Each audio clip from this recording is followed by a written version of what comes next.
Bullock has done her latest movie. It's called Gun Shy. She not only stars in the film, she produced it. Sandra, how you doing? Well said. You like that? Influx just going right up. Hey, Produced it. How are you? I'm good. You look terrific. I feel good. Thank you. You've co-produced some other things, but this is the first thing you ever did all by your lonesome, yeah? Other than short films, this is the first one that I did. How come this one?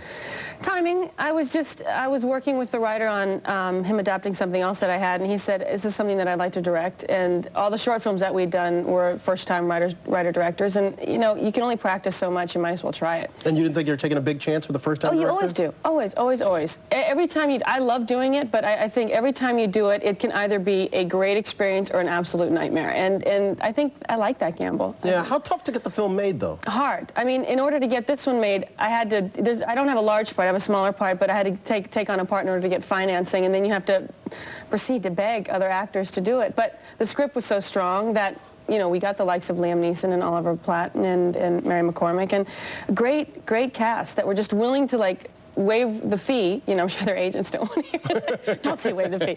But that's what they did. You know, what do you do? Give them points on the back end? You give them little points on the back end, but you give them a role that normally they would never get. You know, it's definitely a character-driven piece. Liam, most people don't go, ooh, comedian, even though he's incredibly funny. Oliver Platt is just, no one's cast to type in this film whatsoever. So I think actors are always willing to do a great part for, you know, small amounts of cash, if it's something that usually they aren't going to be given the opportunity to do. Okay, it's your company, you're the executive producer. I would think most people given that chance would put themselves up in lights. Instead, you give yourself a supporting role. I had no desire to be, because, well, A, there were no big female parts in it. It's about these guys, and I didn't want to be in it. I mean, I like the smaller part because there's some funny moments, but it wasn't the priority. I mean, if you're there 16 hours a day for almost 2 years now, you know, we've been working on this, you don't have the time to, you know, you don't want to worry about what your close-up is going to look like. Yeah. And it wasn't appropriate. There wasn't anything in it for me. Speaking of propriety, let's take a look at the proverbial clip, because we should give a little background on this. Liam Neeson plays... No pun intended. No pun intended. Private joke. Liam Neeson plays an undercover DEA agent, right, who has some real gastrointestinal problems, shall we say. Yes. And you're a nurse who helps him out, and you have your own little strange quirks and everything else. It's my job. I understand that. Yes. Let's roll the clip. Okay. Charlie Mayo? It's Mayo. Judy Tip. I'm the Enema Queen.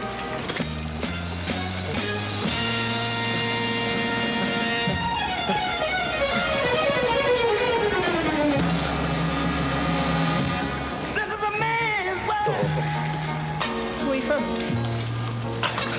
Ireland. Top of the morning to you. Lucky Charms, magically delicious. Irish Spring, do you guys really use it? Talk right now. Just relax, big guy. Okay, is this the first film that you know of where boy meets girl and they fall in love because girl gave boy an enema? I believe so. We did a lot of research because we wanted to be original. We wanted to have something that was cutting edge, something that no one else was doing on film. And I think we're the first. Yeah, most definitely. I mean, look, having finished the film, putting on your producer hat, can you judge it objectively? Not at all. What are your hopes for the production company? I mean, do you want it to be in big competition with the big studios, or do you want just something to dabble with after you're No, I mean, the thing that what I'd like to do, which we've been trying, is to make it an entity that is not, that doesn't need me to be included. I mean, on an acting level and as a personality level. I love the production end of things. I always have. Whether it's small independent films, whether it's short films, whether it's something larger that I might be in. I would like for it to be self-supporting, and because we have an incredible group of people that work there, so it has nothing to do with me, really. It also gives you the chance to discover people. You put a band on this album that who's going to be on later in the program. They're going to be playing for us, the Bob Schneider Band. Well, it's Bob Schneider, and the band is Lonely Land. Okay, and you found them. Yeah, and you put them on the find them. They just happened to be in the same place I was. Okay, all right. But you found them in terms of giving them a big break. Yeah, there are two huge bands in Austin. They have a band called the Scabs who are also on the soundtrack, and I'd heard them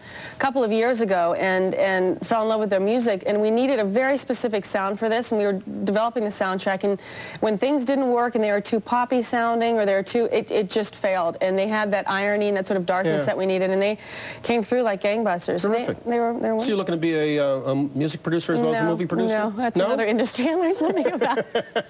No, but I love the idea of music. I love what it says and where it can move you. And just, it was sort of, I wanted to get my fingers into everything, and I did. And whether I do it again. It's terrific. Yeah. It's terrific. Not lacking for enthusiasm. Yeah. But then again, you never are.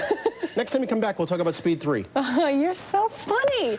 You are killing me. Oh, my side is killing me. Stop it. You're funny. Sandra, thanks. Thank you. Good luck with it. Okay? Thank you very much.